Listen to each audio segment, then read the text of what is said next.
बिस्मिल्लाहिर्रहमानिर्रहीम। अस्सलाम वालेकुम student, welcome to online class math 360।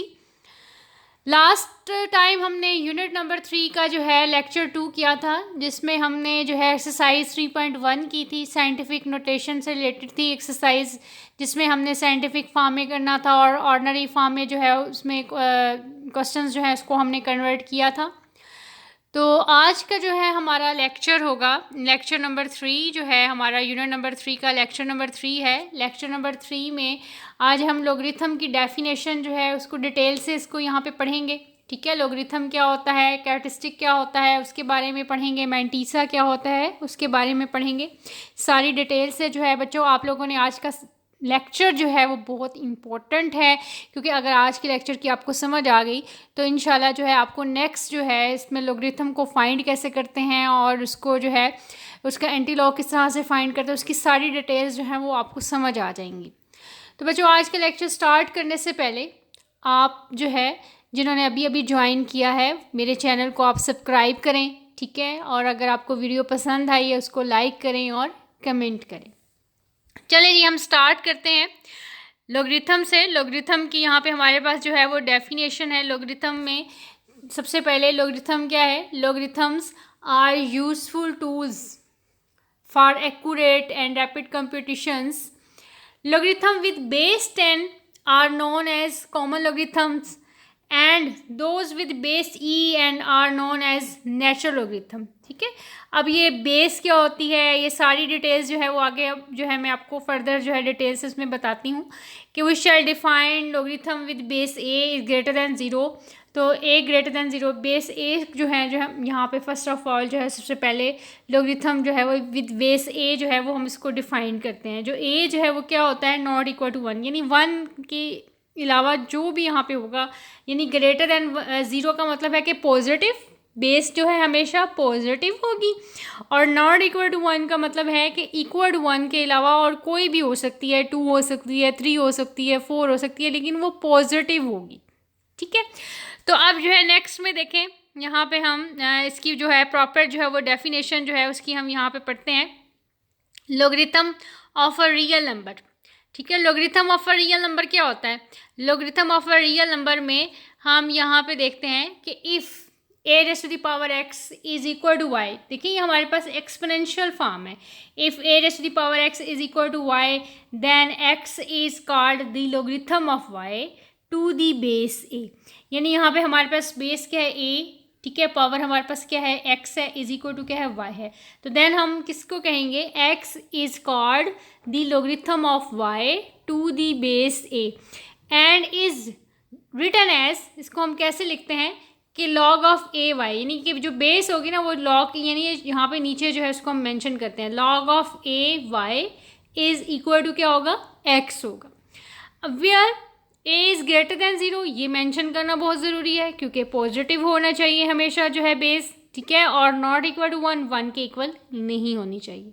ठीक है, and y is greater than zero, और वाई भी जो है वो हमारे पास क्या होगा? पॉजिटिव होगा। तो दैट इज़, यानी हम इसको कैसे करते हैं कि the logarithm of a number y to the base a, logarithm of a number y to the base a is the index x of the power to which a must be raised to get that number y। अब इसके अलावा जो है ना यहाँ पे हमारे पास क्या है कि मस्ट भी जो है ना वो इज इक्वल टू किसके इक्वल होनी चाहिए? y के इक्वल होगी। यानी a raise to the power x, इसका क्या मतलब है? यहाँ पे a raise to the power x जो है वो हमारे पास, यानी a raise to the power x is equal to हमारे पास क्या है? y के इक्वल है। ठीक है, अब इसको हमने लोगरिथमिक फॉर्म में हमने कैसे लिखना है?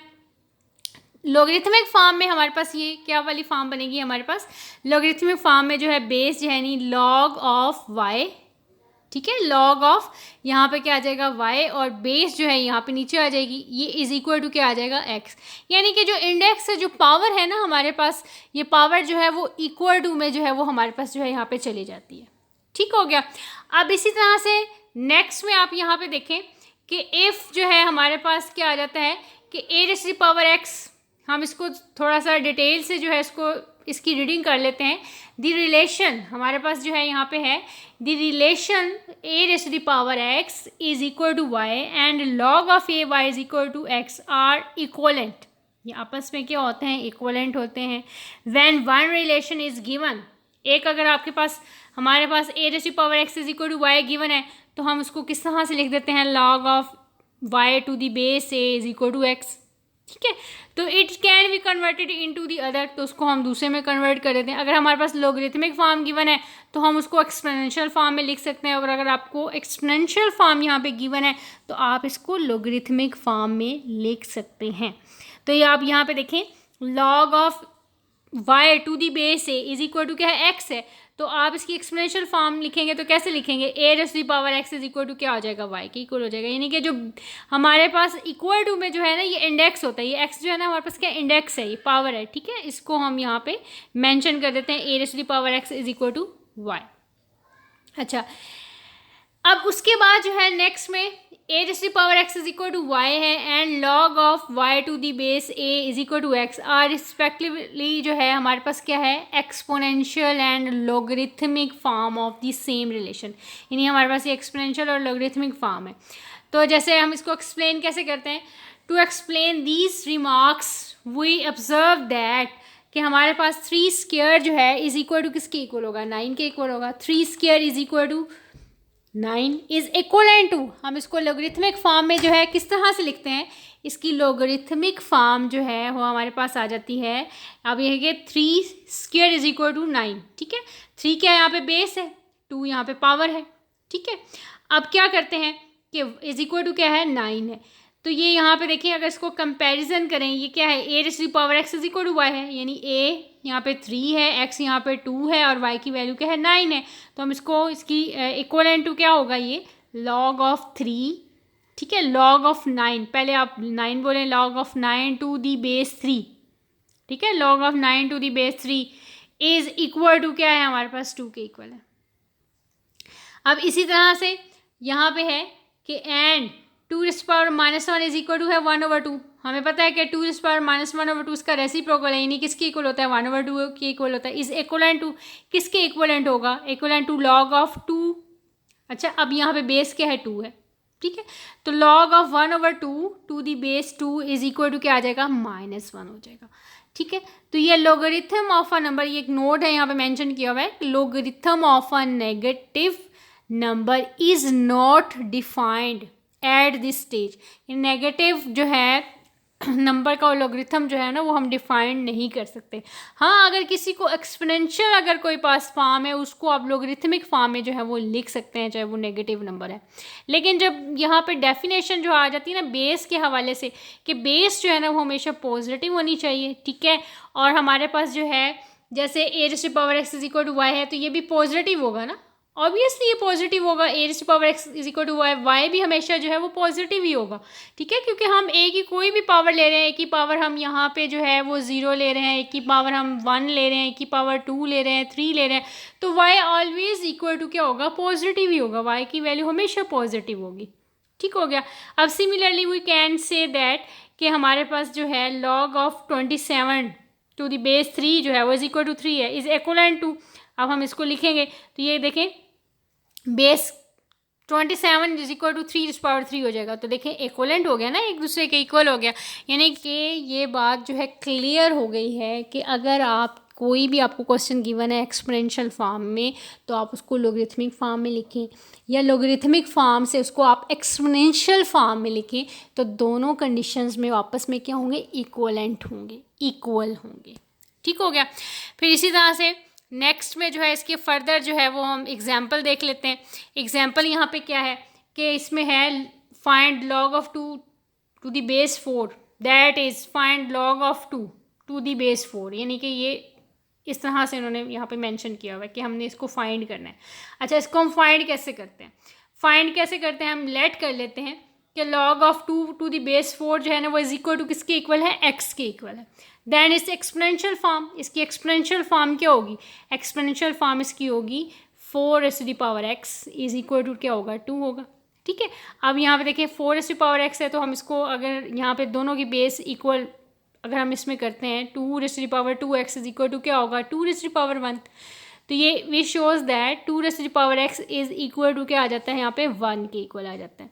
तो इसका मतलब है कि x की वैल्यू हमारे पास क्या आ जाती है 1/2 आ जाती है। ठीक है, तो इसका मतलब ये हुआ कि log ऑफ 2⁻4 जो है वो इज इक्वल टू किसके इक्वल है 1/2 के इक्वल है। फिर इसी तरह से डिफरेंट डिडक्शंस हैं यहाँ पे। ठीक है, deductions from definition of logarithm. Logarithms में डिडक्शन हम कैसे करते हैं, जैसे यहाँ पे है first, since a⁻0 is equal to क्या है 1। हमेशा किसी भी वैल्यू की पावर जब 0 होती है तो ऑलवेज इक्वल टू 1 होती है। तो हम इसको, ये हमारी एक्सपोनेंशियल फॉर्म है, इसको हम लॉगरिथमिक फॉर्म में कैसे लिखेंगे, log of 1⁻a is equal to 1। यानी इसका मतलब ये हुआ कि 1 लॉगरिथम ऑफ 1 जो होता है ना वो हमेशा इक्वल टू 0 होता है। बेस चाहे इसमें बेस मैटर नहीं करती, बेस a जो है कि वैल्यू कुछ भी हो, लेकिन जब log ऑफ 1 जो है वो ऑलवेज इक्वल टू क्या होगा 0 होगा। इसी तरह से a⁻1 इज इक्वल टू क्या होता है a के इक्वल होता है, a⁻1 is equal to a होता है। तो हम इसको ये हमारी एक्सपोनेंशियल फॉर्म है, इसको हम लॉगरिथमिक फॉर्म में लिखते हैं तो क्या होगा log of a⁻a is equal to 1। यानी हमारे पास नंबर और बेस दोनों सेम होंगे ना, तो उसका आंसर हमेशा इक्वल टू 1 आएगा कि बेस जो है यहाँ पे, फॉर एग्जांपल इसके लिए कोई एग्जांपल यहाँ पे ले लेते हैं, जैसे log ऑफ, हम यहाँ पे कह देते हैं log of 2⁻2 will be equal to 1, always equal to 1। इसी तरह से हम यहाँ पे ले लेते हैं log ऑफ कोई और नंबर ले लेते हैं, log ऑफ 3 ले लेते हैं, 2⁻3 विल बी इक्वल टू क्या होगा 1 होगा। ठीक है, इस तरह से जो है वो हम इसको प्रॉपरली जो है वो करते हैं। फिर इसी तरह से नेक्स्ट में जो है हम यहाँ पे देखते हैं कि इसको और फर्दर जो है एक्सपोनेंशियल फॉर्म को हम किस तरह से एक्सप्लेन जो है वो कर सकते हैं। इसमें अब यहाँ पे है कि डेफिनेशन ऑफ कॉमन लॉगरिथम। ठीक है, नेक्स्ट में डेफिनेशन ऑफ, अब हम कॉमन लॉगरिथम की तरफ आ जाते हैं। कॉमन लॉगरिथम में क्या पढ़ते हैं हम, डेफिनेशन ऑफ कॉमन लॉगरिथम, फिर हम पढ़ेंगे कैरेक्टरिस्टिक मैंटीसा, फिर डेफिनेशन ऑफ कॉमन लॉगरिथम। सबसे पहले जो है यहाँ पे है हमारे पास in numerical calculations the base of logarithm is always taken as 10। ठीक है, बेस ऑफ लॉगरिथम हमेशा जिसकी 10 होगी उसको हम कहते हैं common logarithm. These logarithm are called common logarithm, या इसको हम प्रिजिशियन लॉगरिथम भी कहते हैं। ठीक है, अब in honour of Henry Briggs and English mathematician था, उसने जो है एस्ट्रोनॉमर था हु डेवलप देम, जिसने जो है ये यहाँ पे इसकी थ्योरी को जो है वो डेवलप किया। अब नेक्स्ट में हम यहाँ पे पढ़ते हैं कि characteristic and mantissa of log of a number. Characteristic क्या होते हैं, मैंटीसा क्या होते हैं, उसकी सारी डिटेल जो है हम यहाँ पे पढ़ेंगे। तो सबसे पहले है कंसिडर द फॉलोइंग। सबसे पहले हम यहाँ पे देखते हैं जैसे 10⁻³ जो है वो 1000 के इक्वल होता है, 10⁻2 जो है वो 100 के इक्वल होता है, 10⁻1 इज इक्वल टू 10 के इक्वल होता है, 10⁻0 जो है वो इज इक्वल टू 1 के इक्वल होता है। इसी तरह से माइनस की पावर्स हैं वो 0.1 है, -10⁻2 0.01 के इक्वल होता है। अच्छा, अब log ऑफ 1000 जो है वो इज इक्वल टू 3 के इक्वल होगा। ये एक्सपोनेंशियल फॉर्म है ना ये इसकी, हमने इसको लॉगरिथमिक फॉर्म में लिख दिया। इसी तरह से 10⁻2 इज इक्वल टू 100 है, उसकी यहाँ पे लॉगरिथमिक फॉर्म यहाँ पे ये आ जाएगी। यानी log of 1000 to the base 10, base 10 mention करना ज़रूरी नहीं होता। ठीक है, तो log of 1000 to the base 10 is equal to 3। ठीक है, log of 100 to the base 10 is equal to 2। 10 बोलना ज़रूरी नहीं है, बेस 10। ठीक है, log of 10 is equal to 1, log of 1 is 0 के इक्वल होगा, log ऑफ 0.1 जो है वो -1 होगा, log ऑफ 0. ये कैसे आया, ये हमारे पास एक्सपोनेंशियल फॉर्म दी हुई है, इसको हमने लॉगरिथमिक फॉर्म में मेंशन कर दिया। ठीक है, अब यहाँ पे आप देखें, यहाँ पे नोट आ जाता है, एक नोट क्या आ जाता है कि bye convention if only the common logarithm are used throughout a discussion the base 10 is not written। जब हम कॉमन लॉगरिथम की बात करें वही बात आ जाती है जो अभी भी मैंने आपको बताई है कि जब हम कॉमन लॉगरिथम की बात करें तो बेस 10 मेंशन करना कोई ज़रूरी नहीं है।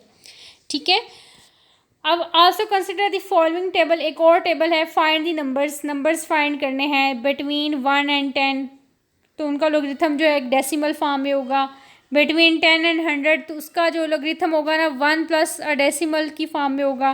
फिर बिटवीन 100 एंड 1000 उसका जो है हमारे पास क्या होगा 2 प्लस डेसिमल के फॉर्म में होगा। फिर बिटवीन 0.1 एंड 1 तो उसका हमारे पास क्या आएगा -1 प्लस डेसिमल फॉर्म में होगा। यानी ये आगे आप फर्दर इसको जब आप करेंगे, हम इसको सॉल्व करेंगे तो फिर आपको ये चीज़ें जो है वो समझ आएंगी कि एक्चुअली ये चीज़ है क्या। अब यहाँ पे देखें नेक्स्ट में जो है हम यहाँ पे इसकी डेफिनेशन जो है यहाँ पे इसको डिफ़ाइन करते हैं कि ऑब्ज़र्व दैट में आप यहाँ पे देखें, नोट कर लें, इम्पोर्टेंट है ये डेफिनेशन। ये यहाँ पे है सबसे पहले, the logarithm of any number consist of 2 parts. सबसे पहले तो आपको ये बात क्लियर होनी चाहिए कि लॉगरिथम के कितने पार्ट्स होते हैं। लॉगरिथम कंसिस्ट ऑफ 2 पार्ट्स, ठीक है। तो इसमें सबसे पहला पार्ट होता है इंटीग्रल पार्ट और दूसरा पार्ट होता है डेसिमल पार्ट, ठीक है। तो इंटीग्रल पार्ट क्या होता है, पॉइंट से पहले वाले पार्ट जो होता है उसको इंटीग्रल पार्ट कहते हैं। पॉइंट के बाद वाला जो पार्ट होता है उसको हम डेसिमल पार्ट कहते हैं, ठीक है। तो the logarithm of any number consist of 2 parts. सबसे पहला part an integral part which is positive for a number greater than 1, जो कि positive for a number greater than 1 and negative for a number less than 1, या negative हो सकता है और positive भी हो सकता है, उसको हम यहाँ पे कहते हैं is called the characteristic of logarithm of the number. उसको हम यहाँ पे क्या कहते हैं, characteristic of logarithm of a number. इसी तरह से a decimal part, decimal part क्या होता है, decimal part which is always positive, decimal part हमेशा पॉजिटिव होगा और इस called the mantissa of the logarithm of the number, और उसको हम कहते हैं mantissa of the logarithm of the number. इसी तरह इसकी फर्दर जो है हम यहाँ पे इसकी डिटेल जो है आप पढ़ेंगे कैरेक्टरिस्टिक की, ठीक है। आज की डिस्कशन जो है वो हमारी कैरेक्टरिस्टिक पर है, कैरेक्टरिस्टिक आपको अच्छे से समझ आ जाए। फिर नेक्स्ट लेक्चर में हम मैंटिसा को डिस्कस करेंगे और मैंटिसा के साथ फिर हम एक्सरसाइज जो है वो 3.2 भी जो है वो स्टार्ट कर लेंगे, ठीक है। तो सबसे पहले जो है आप यहाँ पे देखें, the first part of above table shows that, अभी हमने टेबल पढ़ा था, if a number has 1 digit, अगर हमारे पास 1 डिजिट होगा तो उसका integral part, in the integral part then the characteristic is 0, तो उसका कैरेक्टरिस्टिक 0 होगा। इफ़ इट्स इंटीग्रल पार्ट जो है हमारे पास, द इंटीग्रल पार्ट जो है वो हमारे पास हैज़ 2 डिजिट्स, तो इंटीग्रल पार्ट्स में अगर 2 डिजिट्स होंगी तो उसका कैरेक्टरिस्टिक हमारे पास 1 होगा। विथ 3 डिजिट्स उसका जो है इंटीग्रल पार्ट जो है हमारे पास उसका कैरेक्टरिस्टिक 2 होगा एंड सो ऑन। यानी कि जितने इंटीग्रल पार्ट्स के नंबर्स बढ़ते जाएंगे ना, कैरेक्टरिस्टिक भी उसके हिसाब से बढ़ता जाएगा। कैसे, मैंने आपको बताया कि अगर इंटीग्रल पार्ट में 1 डिजिट है तो उसका कैरेक्टरिस्टिक 0 होगा, ठीक है। इंटीग्रल पार्ट्स में 2 डिजिट्स हैं तो उसका कैरेक्टरिस्टिक 1 होगा। इंटीग्रल पार्ट में 3 डिजिट्स हैं तो उसका कैरेक्टरिस्टिक यहाँ पे जो है हमारे पास क्या होगा, 2 होगा, ठीक है, and so on. In other words the characteristic of the logarithm of a number greater than 1 is always 1 less than the number of digits in the integral part of the number. यानी हमारे पास जो है ना, अब यहाँ पे देखें जितने नंबर्स होंगे ना, जैसे हमारे पास इंटीग्रल पार्ट्स में हम कहते हैं कि एक ही नंबर है तो उसका कैरेक्टरिस्टिक 0 है। इंटीग्रल पार्ट्स में 2 डिजिट्स हैं, या ओवरऑल आप जो है पॉजिटिव कैरेक्टरिस्टिक आपने बताना है ना, पॉजिटिव कैरेक्टरिस्टिक की बात हो रही है। तो पॉजिटिव कैरेक्टरिस्टिक में अगर आपके पास 1 डिजिट है उसका कैरेक्टरिस्टिक 0 होगा। अगर आपके पास 2 डिजिट्स हैं तो उसका कैरेक्टरिस्टिक 1 होगा। अगर आपके पास क्वेश्चन में 3 डिजिट्स गिवन है तो उसका कैरेक्टरिस्टिक 2 होगा, ठीक है। 4 डिजिट्स हैं उसका कैरेक्टरिस्टिक 3 होगा। 4 डिजिट्स हैं उसका कैरेक्टरिस्टिक 3 होगा। 5 डिजिट्स हैं उसका कैरेक्टरिस्टिक 4 होगा। लेकिन इतना ज़्यादा आगे नहीं जाता, आपका मैक्सिमम कैरेक्टरिस्टिक 3 तक आप फाइंड कर लेंगे। आपके सिलेबस में इतना लेंथी नहीं है कि आप इतने बड़े बड़े कैरेक्टरिस्टिक जो है वो फाइंड करें। तो यहाँ पे है कि in other words the characteristic of the logarithm of a number greater than 1 is always 1 less than the number of digits in the integral part of the number. यानी when a number b is written in the scientific notation, यानी अगर आपके पास ना एक method और भी है characteristic find करने का, आपने 3.1 एक्सरसाइज की है, आपने उसको साइंटिफिक नोटेशन में लिखा है, तो साइंटिफिक नोटेशन में भी लिखकर आप जो है क्वेश्चन में उसका कैरेक्टरिस्टिक फाइंड कर सकते हैं। किस तरह से कर सकते हैं देखते हैं इसको। कि when a number b is written in the scientific notation that is in the form, जैसे बी इज इक्वल टू है ए 10⁻⁴ n है, ठीक है, a multiply by 10⁻⁴ n, where a जो है ग्रेटर इक्वल टू 1 है और लेस देन 10 है, ठीक है, ये डेफिनेशन आ जाती है। दी पावर ऑफ 10, अब यहाँ पे 10 की जितनी पावर होगी ना वो उसका कैरेक्टरिस्टिक कहलाएगा। The n will be give the characteristic of log b, वो लॉग बी का जो है यहाँ पे हमारे पास क्या होगा, कैरेक्टरिस्टिक होगा। अब जैसे एग्जांपल है, नंबर है हमारे पास 1.02 है, ठीक है, इसकी साइंटिफिक फॉर्म क्या बनती है, 1.02 मल्टीप्लाई बाई 10⁻�0, ठीक हो गया। अब 10⁻�0 है तो इसका कैरेक्टरिस्टिक क्या होगा, 0 होगा। अब इसी तरह से नंबर है 99.6 है तो उसकी साइंटिफिक फॉर्म हम लिखते हैं 9.96 10⁻⁴ 10⁻⁴ है तो इसका कैरेक्टरिस्टिक क्या होगा, 1 होगा। इसी तरह से हमारे पास नंबर है 102, इसकी साइंटिफिक फॉर्म क्या बनती है, 1.02 10⁻⁴ तो इसका कैरेक्टरिस्टिक क्या होगा, 2 होगा। इसी तरह से हमारे पास पॉइंट है, यहाँ पे नंबर है 1662 पॉइंट, ठीक है, 62.4 तो इसकी साइंटिफिक नोटेशन क्या बनती है, 1.6624 10⁻⁴ तो इसका मतलब है कि इसका कैरेक्टरिस्टिक यहाँ पे क्या होगा, 3 होगा। ये तो है साइंटिफिक फॉर्म में। आ जाए आपको मैं बताती हूँ कि साइंटिफिक फॉर्म के अलावा मैंने जो इंटीग्रल पार्ट में आपको बताया कि इंटीग्रल पार्ट में 1 डिजिट है, इसका कैरेक्टरिस्टिक क्या होगा, 0 होगा। अब सेकंड में 99.6 इंटीग्रल पार्ट में कितने डिजिट्स हैं, 2 डिजिट्स हैं, इसका कैरेक्टरिस्टिक 1 होगा। इसी तरह से इंटीग्रल पार्ट यहाँ पे कितने हैं डिजिट्स हैं, 3 डिजिट्स हैं, 102 3 डिजिट्स हैं ना तो इसका कैरेक्टरिस्टिक क्या होगा, 2 होगा। अब इंटीग्रल पार्ट्स में 4 डिजिट्स हैं तो उसका कैरेक्टरिस्टिक यहाँ पे क्या होगा, 3 होगा। तो इस तरह से भी हम जो है इसको फाइंड कर लेते हैं। फिर इसी तरह से characteristic of logarithm of a number less than 1, तो लेस देन 1 का जो है हम कैरेक्टरिस्टिक जो है वो किस तरह से फाइंड करते हैं। लेस देन 1 का कैरेक्टरिस्टिक फाइंड करने के लिए हम यहाँ पे देखते हैं the second part of the table indicates that if a number has no zero immediately, ठीक है। अब जो है आफ्टर डेसिमल पॉइंट, अगर आफ्टर डेसिमल पॉइंट कोई ज़ीरो ना आ रहा हो, ठीक है, इमीडिएटली, जैसे यहाँ पे देखें 0.872 है तो आफ्टर जो है पॉइंट इमीडिएटली नो ज़ीरो तो इसका कैरेक्टरिस्टिक -1 होगा। आफ्टर पॉइंट इमीडिएटली 1 0 है तो इसका कैरेक्टरिस्टिक जो है -2 होगा। आफ्टर पॉइंट इमीडिएटली अगर 2 0 है तो उसका कैरेक्टरिस्टिक यहाँ पे -3 होगा। ये यहाँ पे ये बता रहा है, इसको पढ़ लेते हैं। The second part of the table indicates that if a number has no zero immediately after the decimal point the characteristic is -1। If it has 1 0 immediately after the decimal point, फिर इसी तरह से the characteristic if is -2, if it has, characteristic -2 कब होगा, जब आपके पास यहाँ पे आप मेंशन करेंगे इफ़ इट हैज़ 2 0 इमीडिएटली, जब 2 0 इमीडिएटली होगा आफ्टर डेसिमल पॉइंट तो हमारा कैरेक्टरिस्टिक जो है हमारे पास क्या होगा, -3 होगा, ठीक है। रिपीट कर रही हूँ आपको यहाँ पे कि इफ़ जो है ना हमारे पास number has no zero immediately after the decimal point, after the decimal point कोई ज़ीरो नहीं आ रहा तो उसका कैरेक्टरिस्टिक -1 होगा। फिर आफ्टर द डेसिमल पॉइंट जो है हमारे पास अगर 1 0 आ रहा है immediately after the decimal point तो उसका कैरेक्टरिस्टिक -2 होगा। If it has 2 0 immediately after the decimal point the characteristic is -3 होगा, ठीक है। इन other words characteristic of the logarithm of a number less than 1 is always negative and 1 more than the number of zeros immediately after the decimal point of the number। अब जैसे यहाँ पे है scientific form में भी आप इसको कर सकते हैं और आप डायरेक्ट से जो भी जज कर सकते हैं कि देखें पॉइंट के बाद नो ज़ीरो इमीडिएटली तो इसका मतलब है कि इसका कैरेक्टरिस्टिक -1 होगा।